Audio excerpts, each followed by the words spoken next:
"Get out of here. The guest room is for the dog, not for you." That's what my daughter-in-law shouted at me. My son just stood there, silent. It was my 70th birthday, and all I wanted was to spend one night at my son's new house. I arrived with nothing but an old worn-out suitcase, so they didn't even want me to stay. What they didn't know was what was inside that suitcase. When I arrived, the door was slightly ajar.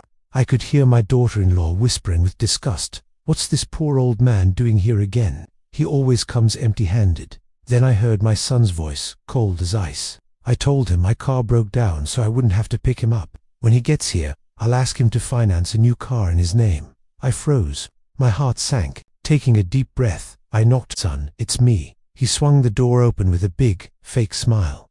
"Dad, happy birthday. Come on in." That smile hurt more than hearing the truth. I had barely sat down when he got straight to the point. "Dad, about my car. Could you possibly put a loan in your name for me?" My daughter-in-law forced a smile, adding, "We even bought some meat to celebrate your birthday." I looked at their fancy apartment and felt so small. I decided to test them one last time. I said softly, "I'm old now. All I have left is this suitcase. I was hoping I could stay here with you from now on." My son's face immediately hardened. "Dad, our rent is expensive. We can't afford to support you," I whispered, my voice trembling. "Then who can I rely on in my old age?" He didn't even hesitate. "My wife doesn't like having you around. I have to choose her side." I made one final request. "It's late. Can I just stay for one night?" She rolled her eyes. "The guest room is for the dog. If you stay, where would the dog sleep?" And my son said nothing. That silence was my answer.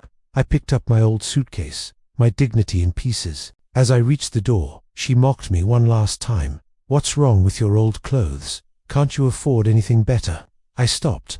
I turned around and looked at the suitcase in my hand. Then I looked at them. Calmly I said, "This suitcase isn't heavy because it's old." I knelt down and unlatched it. Inside, neatly stacked, were $5 million in cash. The money from selling my old house, the house I raised him in. Complete silence filled the room. Their jaws dropped.